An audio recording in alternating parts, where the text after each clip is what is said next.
Assalamualaikum bosku, welcome to my channel. Sebelum menonton jangan lupa subscribe, nyalakan dulu loncengnya, dan jangan lupa like dan komen. Dan jangan lupa ambil posisi rebahan kalian. Untuk kalian selamat menyaksikan. Tidak hanya itu, pancaran cahaya yang bersinar di Raja Anaconda juga meredup.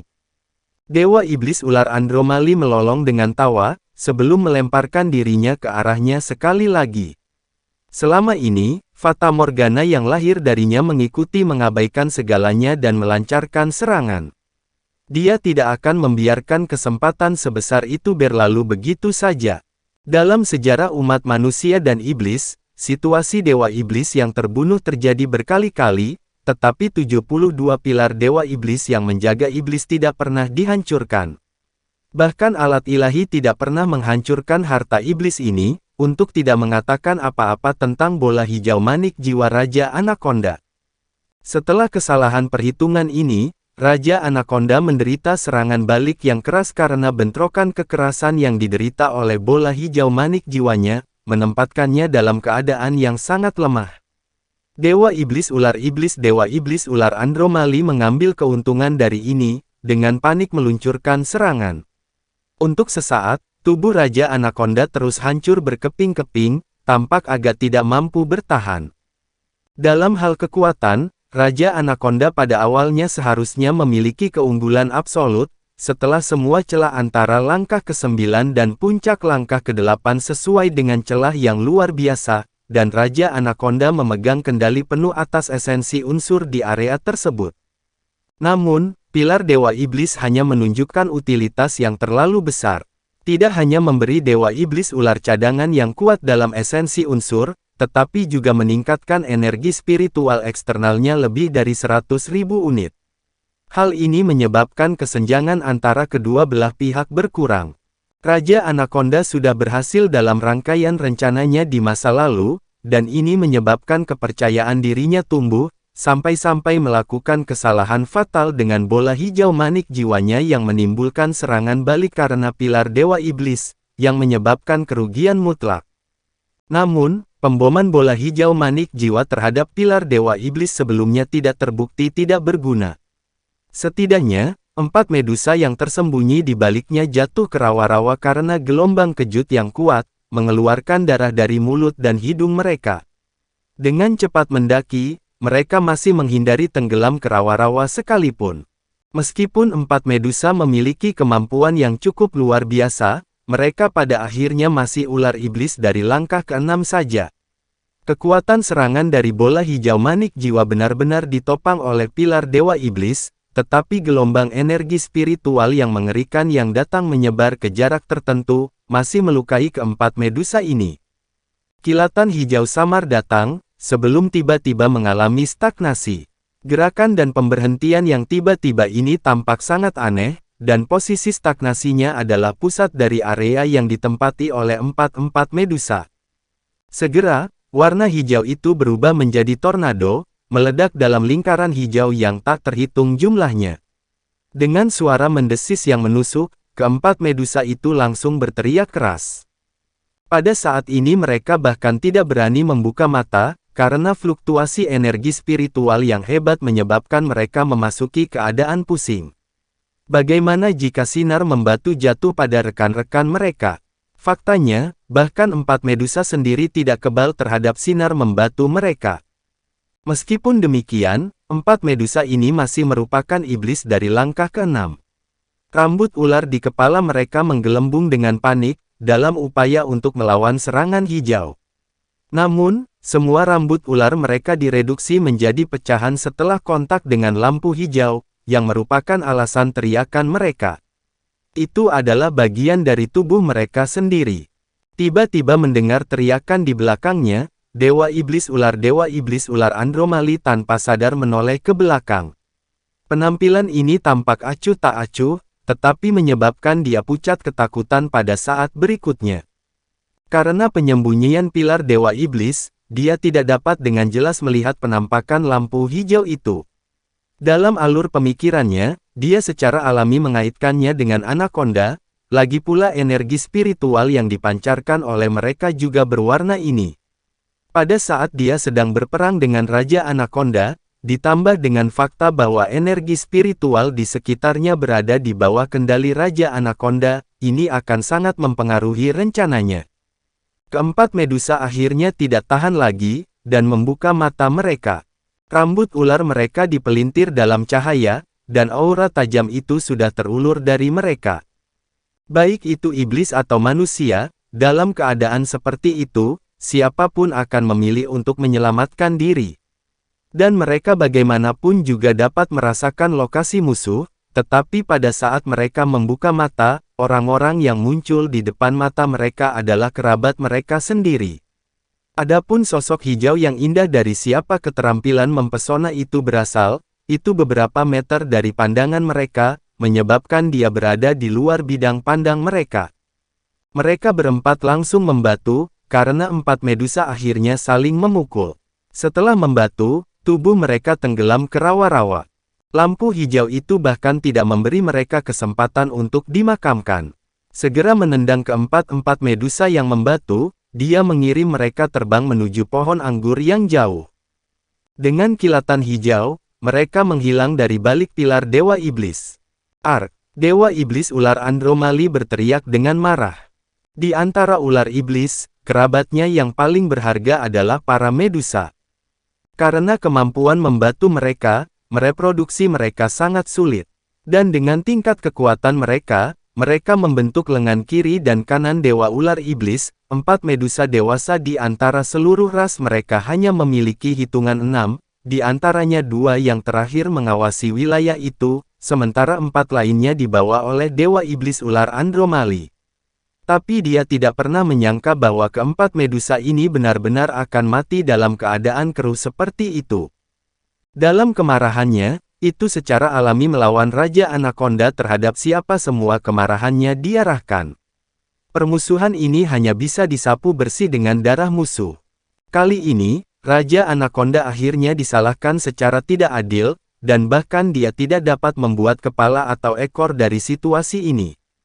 Itu karena dia dengan jelas merasakan bahwa cahaya hijau itu dari elemen angin, jadi bukan dari anak buahnya.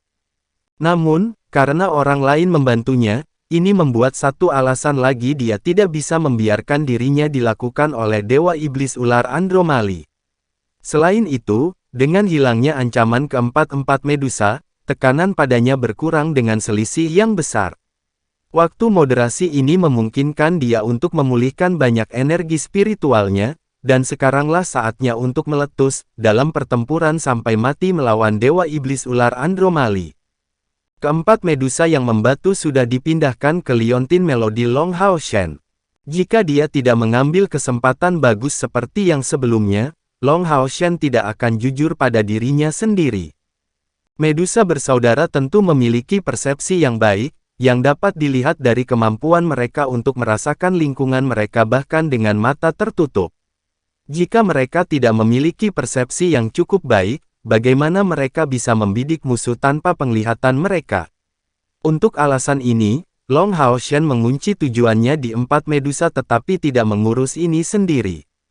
Dalam rencana awalnya, dia ingin Wang Yuanyuan membuangnya, karena teleportasi instan dari tungku roh gerbang spasial tidak diragukan lagi merupakan pilihan yang paling cocok untuk membunuh empat Medusa. Namun, Long Hao Shen masih khawatir dengan fakta bahwa Wang Yuanyuan hanya pada langkah ke-6 kultivasi. Meskipun dia juga telah memahami teknik bela diri kuno, menghadapi keempat Medusa sendirian tetap berisiko. Saat Long Hao Shen sedang mempertimbangkan siapa yang harus menemani Wang Yuanyuan, Raja Anaconda menciptakan peluang besar baginya. Pengawal suci ke-10 kemudian muncul kembali di medan perang, melakukan tarian angin tanpa menahan apapun. Keempat Medusa kemudian berakhir terjebak dalam perangkap mereka sendiri, akhirnya dibuang dengan sinar membatu mereka sendiri. Setelah berhasil menyingkirkan keempat Medusa dengan lancar, Long Hao Shen tidak diragukan lagi menghembuskan napas dengan sangat lega. Mereka tidak seperti Raja Anaconda, yang bisa menyelesaikan masalah sinar membatu dengan lapisan kulitnya.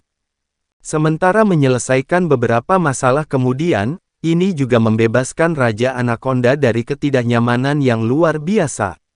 Bentrokan antara dua belah pihak ini jelas mencapai tempo yang lebih besar, yang membebaskan Long Hao Shen dari lebih banyak kekhawatiran. Sekali lagi melangkah mundur ke dalam kabut tebal, dia menggumamkan kalimat kepada pengawal suci ke-10 sebelum kembali untuk memusnahkan elit ular iblis. Tetapi untuk menghindari ketahuan oleh Dewa Iblis Ular Andromali, Long Hao Shen masih menunjukkan banyak pengendalian diri, menahan diri pada atribut cahayanya secara maksimal, dan hanya mengandalkan niat pedang untuk membunuh musuh. Indranya yang kuat memungkinkan dia untuk melihat dalam kabut seperti itu bukan apa-apa, dan yang terjadi selanjutnya adalah tangisan ular iblis berturut-turut. Pada saat yang sama, dia sengaja menghindari anaconda, dan kedua belah pihak yang awalnya bukan sekutu akhirnya cocok dalam serangan itu. Tentu saja, Long Hao Shen tidak akan membiarkan elit ular iblis yang dibuang di tangannya ditelan di rawa-rawa. Ini adalah ular iblis setidaknya pada langkah kelima, dan mayat serta bola hijau manik jiwa mereka sama-sama diambil dengan harga yang mahal. Lin Xin pasti akan menghargai ini. Meskipun demikian, ular iblis ini adalah elit di antara klan mereka. Setelah kepanikan yang singkat karena disergap, beberapa ular iblis yang bertindak sebagai pemimpin mereka berulang kali mendesis keras, untuk membimbing mereka dengan suara, dan memanggil ular iblis lainnya untuk berkumpul kembali. Dengan cara ini, bahkan tanpa garis pandang yang jelas, lusinan anaconda yang terluka masih tidak akan lagi menjadi ancaman besar bagi mereka. Long Hao Shen juga akhirnya hanya bisa berburu dan membunuh beberapa ular iblis di luar, dan tidak berani mendekat sembarangan. Memiliki banyak pembangkit tenaga ular iblis yang menyerangnya dalam kelompok akan sangat mengerikan. Dan dia tidak bisa menghabiskan terlalu banyak kekuatan bertarungnya yang penting, karena ada pertempuran yang menunggunya nanti. Dewa Iblis Ular Andromali sekarang tidak dapat merawat klannya sendiri, karena baginya, tidak ada yang lebih penting daripada membunuh Raja Anaconda saat ini. Ini akan memungkinkan dia untuk meningkatkan kultivasinya, memiliki kesempatan bagus untuk maju ke langkah ke-9. Di matanya, Raja Anaconda adalah lawan terbaik. Raja Anaconda tidak akan membiarkan dirinya dilakukan dengan mudah. Tubuhnya yang besar meledak dengan batu giok seperti cahaya, dan meskipun serangan Dewa Iblis Ular Andromali terus menimbulkan bekas luka di tubuhnya, vitalitasnya yang besar adalah dukungan terbaiknya. Tanpa henti berbalik, dia berusaha memutar tubuh Dewa Iblis Ular Andromali, sambil membuka mulutnya yang besar lebar-lebar untuk menggigitnya berulang kali, memaksanya untuk melanjutkan dengan sangat hati-hati. Sebenarnya, Raja Anaconda seharusnya tidak berada dalam posisi yang kurang menguntungkan saat menghadapi Dewa Iblis Ular Andromali, bahkan dengan keberadaan pilar Dewa Iblis. Meskipun Anaconda tidak memiliki kemampuan yang sangat kuat, mereka masih memiliki vitalitas besar yang jauh di atas binatang ajaib lainnya dengan peringkat yang sama. Bahkan jika tubuh seseorang dipotong-potong, itu belum tentu terluka parah karenanya. Hanya saja, dari bola hijau manik jiwanya yang membombardir pilar Dewa Iblis sebelumnya, Raja Anaconda menderita kerugian yang sangat besar, terluka pada intinya, yang menyebabkan situasi yang tidak menguntungkan baginya. Dewa Iblis Ular Andromali ditutupi kilau merah tua. Meskipun sosoknya setelah transformasi Dewa Iblis menjadi besar, itu tetap gesit, dan dengan itu, tombak ular ganda di tangannya terus naik turun, tidak memberi Raja Anaconda kesempatan untuk merusaknya, sambil meninggalkan bekas luka di tubuhnya tanpa jeda. Karena kamu tidak kuat dalam vitalitas.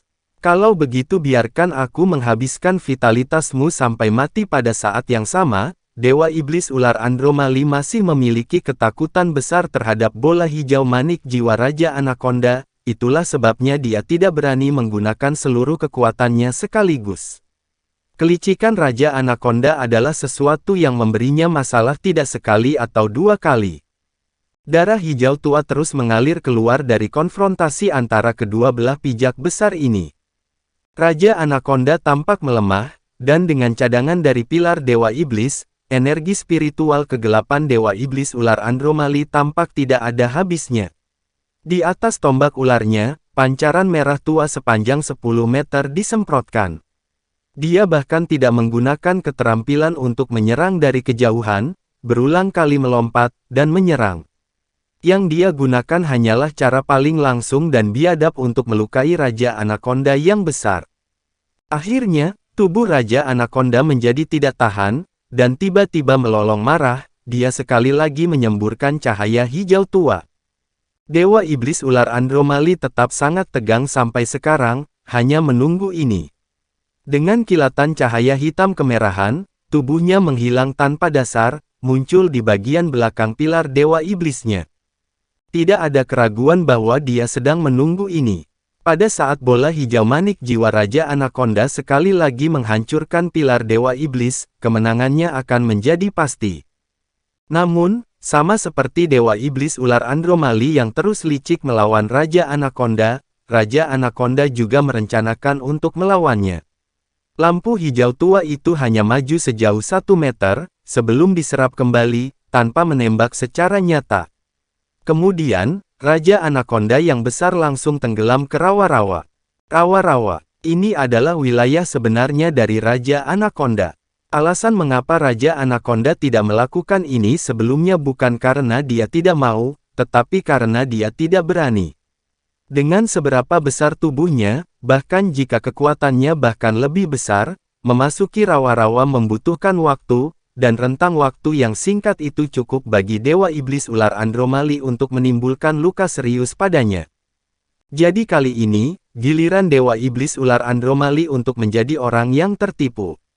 Mengandalkan kemampuan kembali instan untuk berteleportasi di samping pilar Dewa Iblisnya untuk menghindari serangan itu, dia memberi Raja Anaconda waktu yang cukup untuk melarikan diri ke rawa-rawa. Dan selanjutnya, kemampuan teleportasi pilar Dewa Iblis tidak dapat digunakan sesuai keinginan. Setelah setiap penggunaan, seseorang harus menunggu lama sebelum menggunakannya lagi. Teleportasi ini sendiri bukanlah kemampuan milik Dewa Iblis Ular Andromali, sehingga hanya bisa digunakan dalam jarak tertentu. Jika tidak, jika para Dewa Iblis dapat berteleportasi keluar dari penyergapan apapun, umat manusia pasti sudah lama kacau. Kali ini, hidung Dewa Iblis Ular Andromali berputar pada sudut yang bengkok, dan tanggapannya masih terlambat.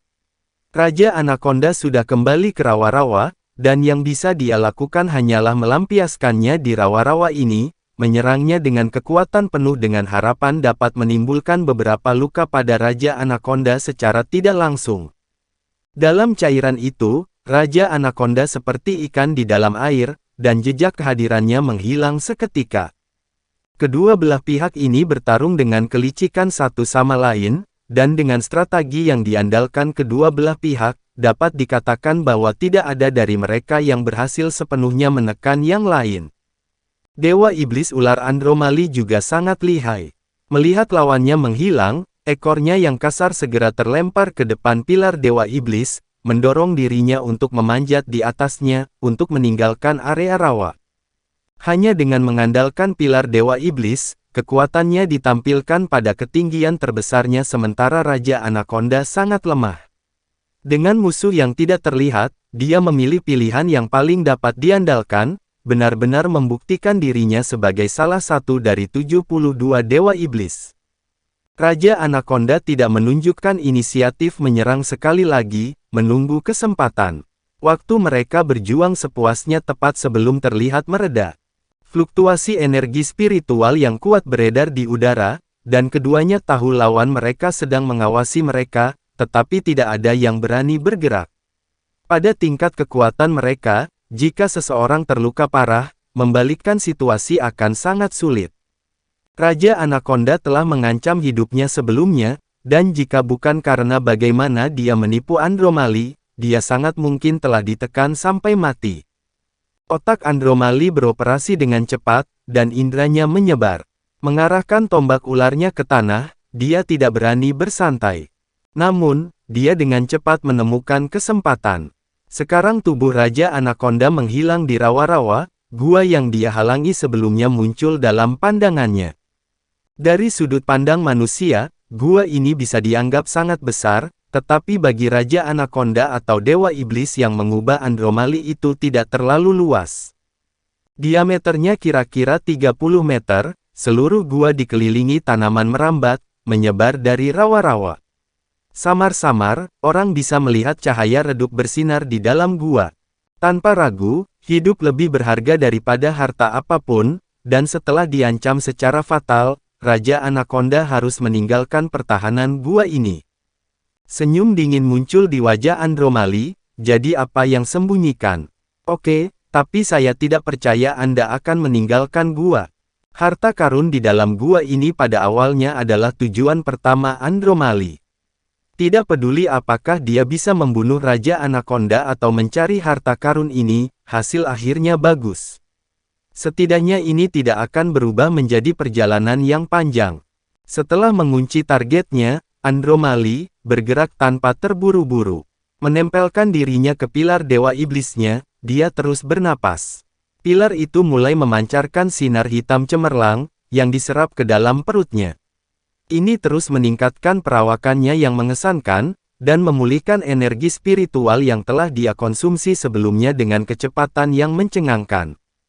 Tidak peduli apa yang orang katakan, Dewa Iblis yang berdiri di dekat pilar Dewa Iblis ini masih peringkat terakhir dari semuanya, tetapi dengan dukungannya, dia masih berhasil melawan harapan untuk menekan Raja Anaconda dari langkah ke-10.